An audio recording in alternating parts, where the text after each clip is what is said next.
Hourly rates for virtual assistants can vary so much. I've seen virtual assistants charging anywhere from $3 per hour to $75 per hour plus.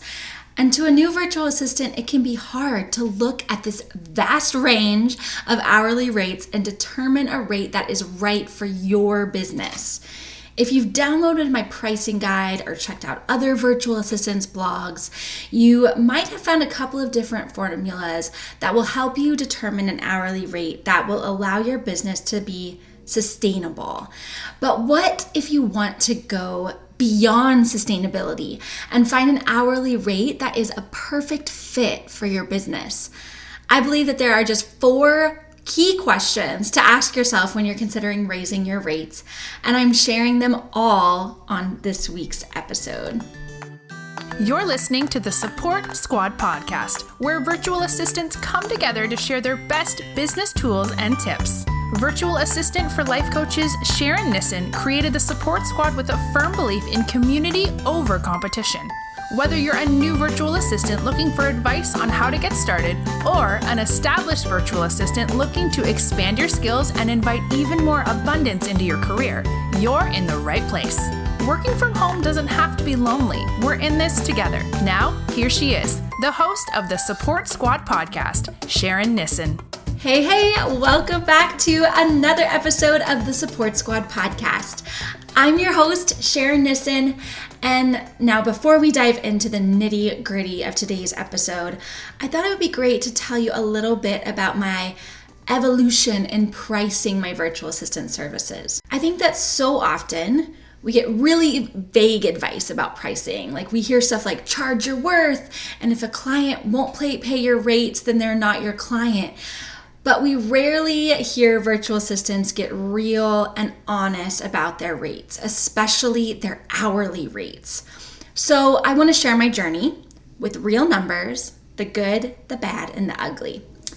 So if you've been listening to the podcast for a while, you know that my virtual assistant journey began with working with some kind of random business owners on the freelancing site Upwork. And I'm embarrassed to say that I was pretty much accepting any hourly rate at that time. I think that the lowest hourly rate I worked for was maybe like $11 an hour.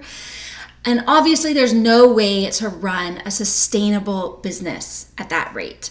And while I was able to pretty quickly scale up from that, I would not recommend that any virtual assistant work for such a low hourly rate, even at the very beginning of building their business. I hear other virtual assistants recommend working for low rates or even for free in order to gain experience. But the thing is, we all have experience already, even if it's not specifically online as a virtual assistant. Like Peggy Ray James told Support Squad members in her exclusive training last month, just because you're new to being a virtual assistant does not mean that you're new in terms of business and work experience. You have so much to draw from. So always keep that in mind.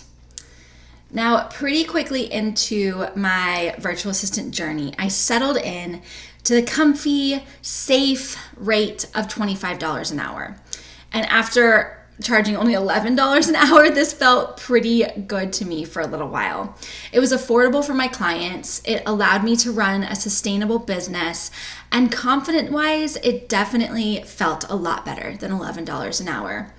But then over the next 6 months or so, I started to become more niched in my business, to the point where I was a high-level executive assistant for soulful entrepreneurs, helping them to build systems in their business that allowed them to bring in more income and reach more people. And with this more specialized approach in my business, I eventually landed at a rate of $40 an hour. And this is where I set my hourly rate today with my retainer clients. Over time, I've noticed that there are really 4 main points to consider when determining an hourly rate, and I'm going to break them all down for you right now. So, number 1, how sparkly is my client experience? I can't express enough the importance of the client experience. Creating a streamlined, personalized, beautiful customer experience will attract clients that are more willing to pay a higher rate. Think of it like this. Say you went on vacation, you're going to go on vacation. And so you're checking out hotels, you're reading reviews, you're doing cost comparisons. And one hotel costs $99 a night, and it's close to everything you want to check out. It has the amenities you need, but when you read the reviews, people are saying things like horrible experience, chaotic check-in, bad communication, or things like decent hotel, but terrible management. So then you find another hotel that costs $159 a night. It has a similar location and similar amenities, but the reviews say things like wonderful experience, excellent service, or friendly and welcoming staff, seamless check-in process. I don't know about you, but I would be more than willing to pay that extra $60 if it means having a stress-free, pleasurable experience at the second hotel. Even though the amenities are about the same, the experience is really what makes the difference. And clients who are wanting to hire a virtual assistant to make their lives easier will definitely pay a higher rate for a virtual assistant that provides an amazing client experience. So how do you ensure a great client experience? First off, you need to map out on paper or in a project management tool like Trello or Asana the entire experience from booking the discovery call to offboarding the client. Throughout every step of the process, think of ways that you can make the experience easier or more enjoyable for your client. Ask yourself this: is it easy for them to schedule a discovery call using a tool like Calendly or Acuity? Do they have all of your pricing information before the discovery call? What happens when they decide to hire you? Is it easy for them to find and pay their invoice? Are the channels of communication clear? There are so many ways to throw a little bit of sparkle onto your client experience, and each little bit of sparkle makes your services that much more valuable to your ideal client. If you're scared to raise your hourly rate, think of how you can improve your client experience and find little things that you can implement throughout the process. And by the way, if you want to learn the ins and outs of creating a beautiful client experience, including how to automate most of it so it's almost no extra work for you, you're going to love Amanda Pruden's training, The Client Experience, and the Support Squad membership community. If you head to thesupportsquad.com, you can get a preview of that training. So, okay, number two. The number two question to ask yourself when you're considering raising your rates: how much technical skill or training is required to complete the tasks? So if you have a skill that's very technical or it requires a ton of extra training to master, you can charge top dollar for your hourly rates. For example, if you took an extensive course to master the art of creating Facebook ads, that service is going to be a lot more valuable than something that most people can do, like inbox management. This is why I think it's well worth it to invest in continued education and training. If you want to drastically increase your rates, take some time to research skills that are in demand in your niche. If you work with coaches that create a lot of video, learning complex editing skills could come in handy. Or if you work with photographers, learning the ins and outs of photo editing in Photoshop or Lightroom might be a really in-demand skill. Think about how you can take one of your more generalized services and focus it in a little bit more. How can you refine it so that it's more valuable? I'll also note here that you really don't need a ton of fancy skills to be a virtual assistant. If you're really not interested in learning an in-depth technical service, pay attention to the other 3 points I talk about in this episode and see where you can expand in other areas. So the number 3 question is, how refined is my niche? Now, as I mentioned, I was able to drastically increase my rates after I refined my niche as a virtual assistant for soulful female entrepreneurs. And I believe there were a couple of reasons for this. First of all, because I was presenting myself as an expert, I was attracting clients that were at a certain level in their business, so bringing in over $10,000 a month. Their businesses were already successful, so they were looking for someone to help take them to the next level. And they saw my rate as an investment in their business. Now, the second reason I think that I was able to increase my rates after I niched down was because I personally felt more confident when I had more focus in my business.